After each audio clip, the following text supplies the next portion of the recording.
What's up guys, Duke Sloth here, and it's patch notes time again. This is just gonna be a very small patch, though this is gonna be a short video, just covering whatever has been changed in this little balance patch. So the first stuff doesn't really matter. We get right to gameplay. Gold Fury. We initially lowered the value on the Gold Fury to limit the snowballing potential of the team who secured it. We still like this direction, but we want to bring a little value back so teams that do prioritize the objective still feel rewarded, especially early. Adjusted the value of Gold Fury reward from 100 plus 10 per minute to 150 plus 10 per minute, still capping at 350. Simple change. Gold Fury is gonna be worth a little more early. 50 gold per person is quite a fair bit, consider it's 250 gold in total. Then again, you might want to make sure to have everything cleared out and everything so secure, and that your team maybe has at least one hog if you want to risk it while there are many players alive. Won't change too much, it's a nice benefit to the Gold Fury, but it's not going to change snowball potential completely. It's just 50 gold after all. And then we got a Wrath of the Gods. We have increased the damage from 900 to 1000 true damage. Simple change. I don't think it's going to be significant in any way. The flat value still makes Wrath of the Gods a lot less valuable than it used to be. And 100 damage is, what, 2 auto attacks? So yeah, it's alright. For what it is, people who got Wrath before will still get it, but it's not going to change much. Heartseeker Doom Up now round up when losing half stacks on death to a minimum of 1. So you will always keep 1 stack. Still not a change that's going to affect the item so much that anyone's going to pick it up unless snowballing really hard.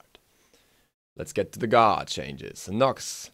Nox silences herself while channeling Shadow Lock, so we want to give her some options to defend herself while in this state. She can now use actives that do not use a targeter. This includes actives such as Sprint, Purification Beads, and Aegis.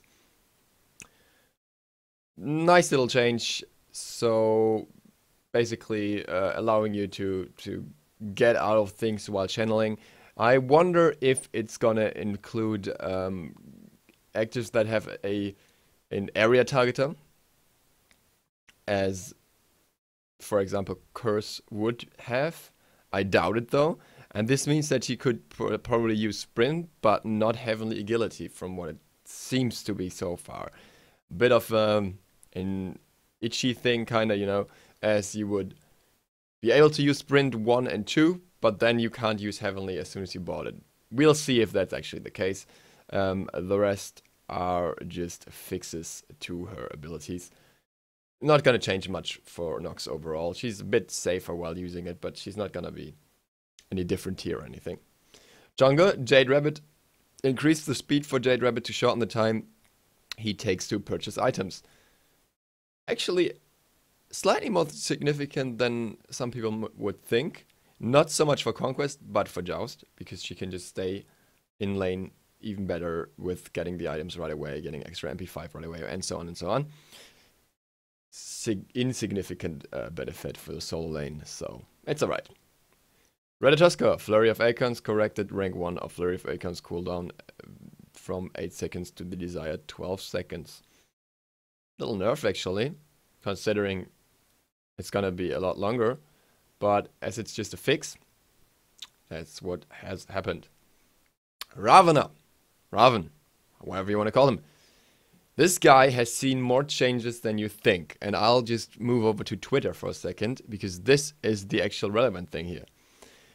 The attack chain of Ravana has been adjusted. His attack chain is now 5-0-5-0-5-0-7-5, meaning that he attacks half, with twice as fast as any other guard with a normal attack chain for 2 hits, and then 3/4 of the last. Well, that's hard to explain, but you get what I mean.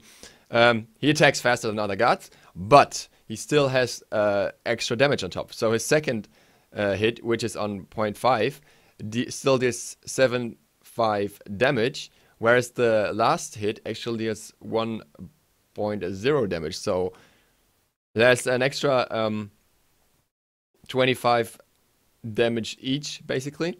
And percentage-wise, this is roughly, I think, 28%, 29% extra damage.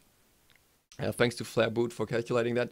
And Kin Size is going to be extremely effective on him because of that. It has an effectiveness of an extra 71%. So he does now have the best attack chain in the game. The second best being Ao Kwang, but Ao Kwang not benefiting from it that much because of his magical damage with the different scaling. Better attack chain than Kali.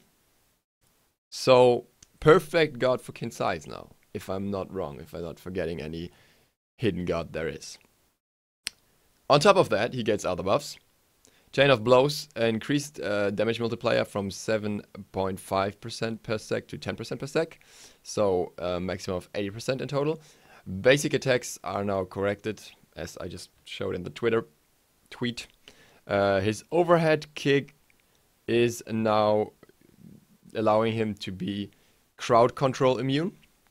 So I assume you could even trigger it to avoid crowd control that's already on you, like for example a Chronos stun. If you time it right, you should probably be able to avoid a Chronos stun even though he hit you. This is what I assumed it would do originally, but it should definitely do it now.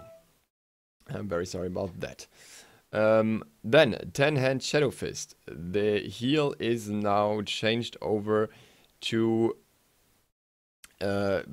flat value instead of percentage.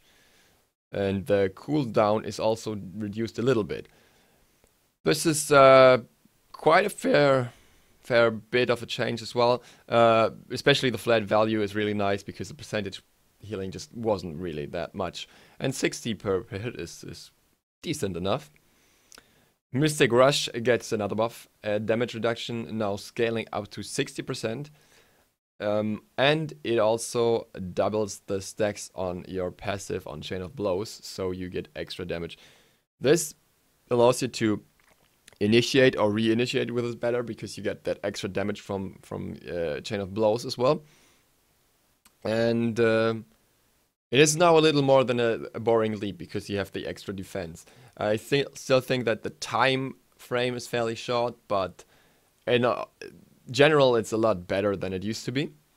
And in total, I would say that these changes make Ravana viable, at least. He still has not that great base numbers, but his attack chain will make up for quite a lot. I don't think he'll fit into your classical warrior slot, because he just doesn't have that much utility, but with his little increase to the heal and his crowd control immunity on the overhead kick, he's able to avoid a lot more damage or sustain a lot better. His ult adds into that with Mystic Rush giving more protections on higher levels. So he's a bit more tanky, and he also deals a lot more damage with the attack chain. So overall, I'm not saying he's top tier now because he's just still in a bit of an iffy place and people need to get used to him anyways, but he is no longer a choice that should be frowned upon or scoffed at. I will probably play him a lot more than I used to before. I like his kit, and this is what makes it strong enough to be useful. And I hope you give this guy another chance. That's it for this video. Thank you guys for watching. Hope this was helpful to some of you. Duke Sloth out.